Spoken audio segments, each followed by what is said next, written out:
Thumbnail দেখে বুঝে গেছেন এতক্ষণে নিশ্চয়ই যে একটা খবর খুব রটনা শুরু হয়েছে। সেটা হলো ভারতের দখলে বাংলাদেশের 60 কিলোমিটার ভূখণ্ড। মানে এই অংশটা হচ্ছে চিকেন স্নেক অঞ্চলে, যেটা শিলিগুড়ি করিডর, অর্থাৎ রংপুরের কাছাকাছি, রংপুরের। তো এই খবরটি খুব নজরে এলো যে কলকাতার একটি দুটি বাংলা ইউটিউব চ্যানেল এই খবরটি করেছে। এবং খবরটি হলো ভারতীয় ফৌজ নাকি গোপন অভিযান চালিয়ে বাংলাদেশের প্রায় 60 কিলোমিটার জমি দখল করে নিয়েছে। এই জমি শিলিগুড়ি করিডোর বা চিকেন স্নেকের সংলগ্ন মানে এর একদিকে নেপাল আর একদিকে বাংলাদেশ। সুতরাং নেপালের দিকের নয়, নেপালের সাথে সমস্যা নেই। সুতরাং বাংলাদেশের দিকে 60 কিলোমিটার ঢুকে গেছে ভারতীয় ফৌজ, এইটা হচ্ছে কথা। এখন এর ফলে কি হয়েছে? এই জমি দখল করার ফলে চিকেন স্নেক নাকি এখন আর মুরগির গলা নেই, সেটা হয়ে গেছে গন্ডারের গলা বা শুয়োরের গলা। এইরকমই কোনো প্রতিষ্ঠিত সংবাদ মাধ্যমের খবর নয় এটা। ভারত সরকারের পক্ষ থেকে বা বাংলাদেশ সরকারের পক্ষ থেকে, দুজনের পক্ষ থেকে, এই দুই দেশের পক্ষ থেকে এই বিষয়ে কেউ কোনো পুষ্টি করেনি। অবশ্য সরকার পুষ্টি না করলে বা প্রতিষ্ঠিত সংবাদ মাধ্যম কোনো খবর না দিলে সে খবর যে মিথ্যে হয়, গুজব হয় এমন তো নয়। এরকম অনেক দেশ নানা কারণে তারা আসল খবরটা দেয় না। একটা উদাহরণ দিই, আপনার একটা রাহুল গান্ধী 2022 সালে দাবি করেছিলেন যে চীন ভারতের 2000 বর্গ কিলোমিটার জমি দখল করে নিয়েছে। এই নিয়ে সুপ্রিম কোর্টে মামলা হয় রাহুল গান্ধীর এই বক্তব্য তার জন্য। সুপ্রিম কোর্ট রাহুলকে কঠোর ভাষায় ভর্ৎসনা করে বলে, কিভাবে আপনি জানলেন 2000 বর্গ কিলোমিটার দখল হয়েছে? কোনো বিশ্বাসযোগ্য প্রমাণ আছে? রাহুল প্রমাণ দিতে পারেননি। তবে তিনি প্রমাণ না দিতে পারলেও পরবর্তী সময়ে সত্যিকারের পরিস্থিতি দেখা গেছে গান্ধীর দাবি সম্পূর্ণভাবে সঠিক না হলেও এর পেছনে বাস্তব সামরিক ঘটনা রয়েছে। সেগুলো কি? উপগ্রহ চিত্রের মাধ্যমে দেখা গেছে চীন ভারতীয় ভূমিতে নতুন সামরিক ক্যাম্প এবং সুবিধা নির্মাণ করেছে। এটি স্যাটেলাইট চিত্রে দৃশ্যমান। বাফার জোন চুক্তির ফলে ভারত কমপক্ষে 2 কিলোমিটার প্রবেশ অধিকার হারিয়েছে। এটিও ভারতের সামরিক বিশ্লেষকদের দ্বারা যাচাই করা হয়েছে। গালওয়ান মানে লাদাখের সীমান্তের ওখানে 26টি পেট্রোলিং পয়েন্টের মধ্যে ভারত কমপক্ষে 2-3টি পয়েন্টে অ্যাক্সেস মানে যাওয়ার রাস্তা হারিয়েছে। তো এই সব মিলিয়ে এগুলো ছোটোখাটো সীমান্তে এই ধরনের ব্যাপার চলতে থাকে অনেক সময়। কিন্তু রাহুল গান্ধী এইটাকে বেশি বাড়িয়ে বলে ফেলেছেন, অতিরঞ্জিত করেছেন, কিন্তু তার দাবি পুরোপুরি মিথ্যে নয়।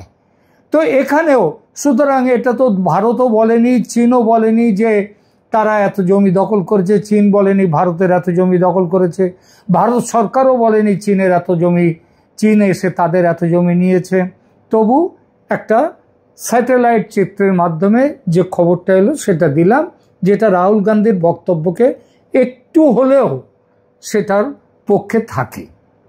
শিলিগুড়ি করিডর বা চিকেন স্নেকের প্রসঙ্গে আসে।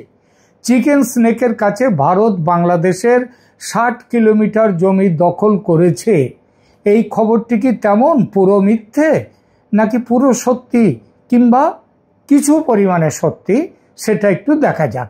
এই প্রশ্নের বিচার করতে আমরা মূল সংবাদ সূত্র যারা এই খবরটি প্রথম দিয়েছে তাদের কি দিয়েছে তারা সেইটা একটু দেখি। গ্লোবাল গভর্নেন্স নিউজ, আবার বলি গ্লোবাল গভর্নেন্স নিউজ নামের একটি ওয়েব ম্যাগাজিন গত 31শে অক্টোবর একটি খবর দিয়েছে যার হেডলাইনটা এরকম, একটু দেখে নিন।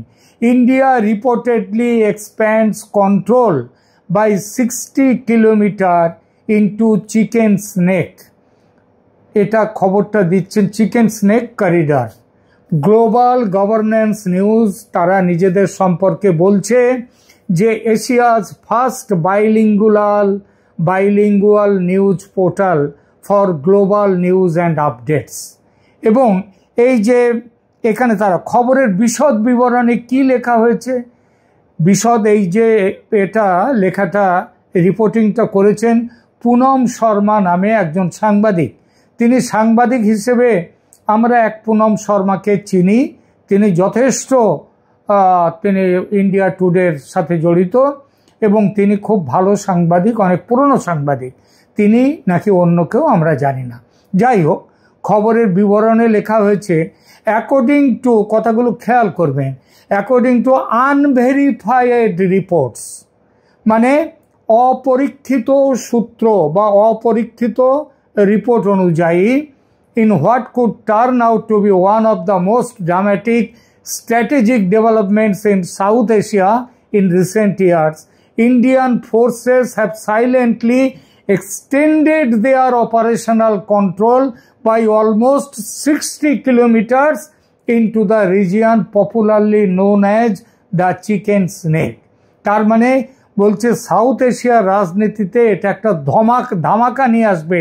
নাটকীয় একটা ঘটনা ঘটেছে যে ইন্ডিয়ার ফোর্স, ভারতীয় ফৌজ চুপি সাড়ে বাংলাদেশের ভেতরে 60 কিলোমিটার, এখানে বাংলাদেশ কথাটা বলেনি, সেটা বলেছে পরে, সেটা একটু পরে বলেছে যে সেই এলাকা দখল করেছে। এরপরে চিকেন স্নেকের বর্ণনা চলেছে কিছুক্ষণ ধরে।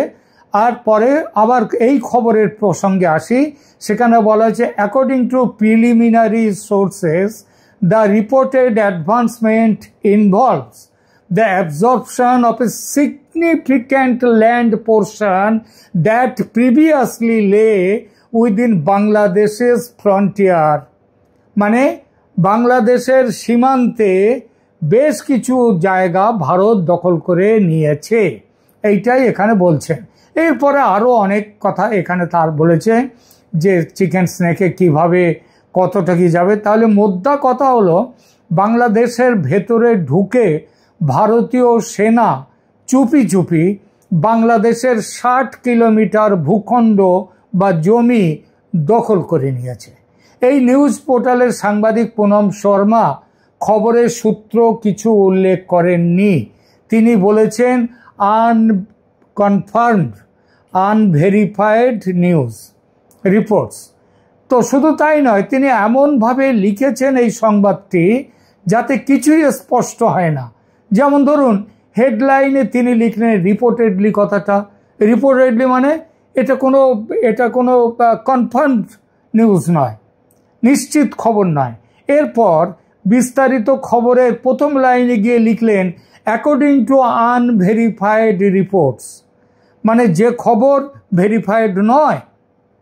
তারপর পুরো প্রতিবেদন জুড়ে কয়েক জায়গায় তিনি লিখছেন আনভেরিফাইড এবং ইয়েট টু কনফার্ম, এই ধরনের শব্দ। আর এই রকম বাজে একটা রিপোর্ট, তার উপর ভিত্তি করে যারা ভিডিও বানিয়ে বলে দিলেন শিলিগুড়ি করিডর মানে ভারতের চিকেন নেক, তার সংলগ্ন এলাকায় ভারতীয় সেনা বাংলাদেশের 60 কিলোমিটার জায়গা দখল করে নিয়েছে, মানে যুদ্ধ শুরু হয়ে গেছে এবং ভারত এগিয়ে চলেছে। এইটা কাল রাতে বাংলাদেশ থেকে 3 জন আমাকে ফোন করেছেন, জানতে চেয়েছেন খবরটা কি দাদা সত্যি। অনেক কষ্ট করে আমি খবরের উৎস বার করলাম, কারণ ইউটিউবার যারা এটা দিয়েছেন তারা কেউই এই সংবাদ সূত্র কোথায় পেয়েছেন সেটা বলেননি। আর সেই দেখার ফল হলো খবরটি যে শুধু গুজব তাই নয়, খুব কাঁচা হাতে তৈরি গুজব। কেন কাঁচা হাতে তৈরি গুজব বলছি? একটা কারণ তো ইতিমধ্যে বলেছি, আনকনফার্মড, আনভেরিফাইড, রিপোর্টেডলি ইত্যাদি ইত্যাদি বলে খবর পরিবেশন করা। এত গুরুত্বপূর্ণ একটা খবর এই রকম কাঁচা পরিবেশন করাটা উচিত নয়। আর এই কাঁচা খবরের ওপর গুজবটির জন্মদাতা তিনি অঙ্কেও কাঁচা। জমি দখলের হিসাব হয় দৈর্ঘ্য প্রস্থ সব মিলিয়ে। এটা করতে গেলে কিলোমিটার চলে না, লাগে বর্গ কিলোমিটার, অর্থাৎ দৈর্ঘ্যে কতটা নিয়েছে, চওড়ায় কতটা নিয়েছে। এখানে 60 কিলোমিটার বলে দিলাম আর হয়ে গেল। তার মানে কি ভারতের সেনা সোজা 60 কিলোমিটার ভেতরে ঢুকে গেছে?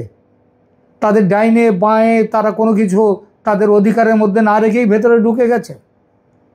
একটা কথা স্পষ্ট করে বলে দিই, ইতিপূর্বে আমার একাধিক ভিডিওতে বলেছি, ভারত বাংলাদেশে শক্তি প্রয়োগ করে সমস্যা মেটাতে চায় না, কারণ তাতে মানুষের প্রাণহানি ঘটে।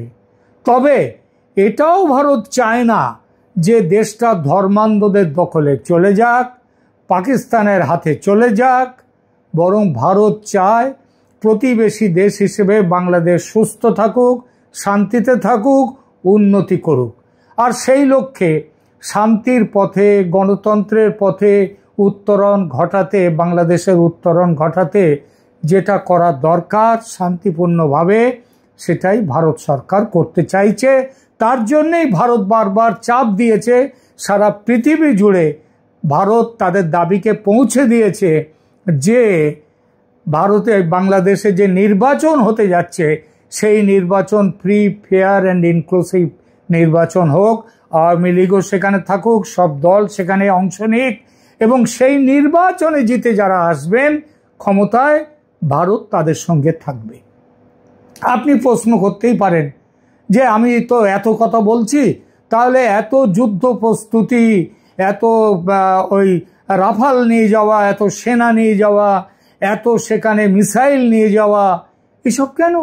এই যে নোটাম ঘোষণা হলো আকাশে উঠতে পারবে না অন্য দেশের কোনো বিমান, এসব কেন? এর উত্তরে রামকৃষ্ণ পরমহংসদেবের কথামৃতের একটি কাহিনীর উল্লেখ করব এখানে। দেখুন, এক জায়গায় একটা মাঠ, জঙ্গল, সেখানে খুব রাগী আর ভীষণ বিষধর একটা সাপ ছিল। সেই সাপটার ভয়ে গ্রামের বালকরা মাঠে যেত না। একদিন এক সাধু যাচ্ছিলেন, সেখান দিয়ে সাপ ছুটে এলো তাকে দংশন করার জন্যে, কামড়াবার জন্যে। সাধু তাকে বললেন, তুমি খুব ভালোভাবেই জানো যে তোমার দংশনে ভীষণ বিষ আছে এবং তোমার দংশন পড়লে, তুমি কামড়ালে কেউ বাঁচবে না। তো ঈশ্বরের দেয়া প্রাণ নিয়ে তোমার লাভটা কি? তুমি আর দংশন করো না কাউকে। এখন থেকে অহিংসা ও ভালোবাসা হোক তোমার ধর্ম। সাপ বলল, তথাস্তু গুরুদেব। এরপর বেশ কিছুদিন কেটে গেছে। সাধু একদিন সেই পথে আবার যাচ্ছেন। শিষ্যের অর্থাৎ সাপটির খোঁজ করলেন তিনি। দেখলেন, খুঁজতে খুঁজতে দেখলেন যে সাপটা তো নিজে ছুটে এলোই না, বরং দেখলেন সে একদিকে নির্জীব, প্রায় মরার মতো হয়ে পড়ে আছে। সাধু জানতে চাইলেন, এ কি, এমন অবস্থা কি করে হলো তোমার? সাপ বলল, গুরুদেব, ওই যে ভালোবাসা আর অহিংসার মন্ত্র দিয়ে গেলেন আপনি, তারপর থেকে আমি আর কাউকে ভয় দেখাই না, কাউকে কামড়াতে যাই না। বালকের দল কাছে এলেও আমি ছুটে যাই না, আমি চুপ করে পড়ে থাকি। এটা দেখে ওদের সাহস বেড়ে গেল। ঢিল ছুঁড়ে, পাথরের টুকরো ছুঁড়ে মারতে লাগলো আমাকে, এমনকি কাছে এসে লাঠি দিয়েও মারে। তাতেও আমি আজকে মরতে বসেছি গুরুদেব। সাধু তাকে বললেন যে, বাবা, আমি তোমাকে কামড়াতে বারণ করেছি, ফোঁস করতে তো বারণ করিনি, ফোঁসটা করবে। ভারতের সমরসজ্জা এই ফোঁস করা, কামড়ানো নয়। কিন্তু এখানে আর এক প্রশ্ন ওঠে, ইউনূসের বাংলাদেশ যদি জেনে যায় ভারত কামড়াবে না, কেবল ফোঁস করতে থাকবে, তাহলে তো তার শিক্ষা হবে না, তাহলে তার সাহস তো বেড়ে যাবে। তখন কি হবে? এর উত্তরে ওই একই কথা বলতে হয়। বাংলাদেশকে সুমতি দেওয়ার জন্য ভারতের ফোঁসটুকুই যথেষ্ট। আর তাতে কাজ না হলে বেয়াদব শিশুকে শিক্ষা দিতে যেমন বেতের ছড়ির সাপাসপ কয়েক ঘা দরকার হয়, তেমন কয়েক ঘা পড়বে বাংলাদেশের উপরে।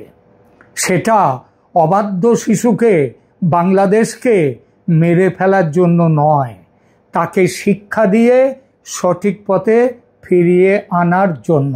আমি জানি মিয়া ইউনূস তিনি শিক্ষা পাওয়ার মানুষ নন, তিনি যে কোনোভাবেই হোক তিনি ঢিল ছুড়বেন ভারতের দিকে, পাটকেল ছুড়বেন, তবে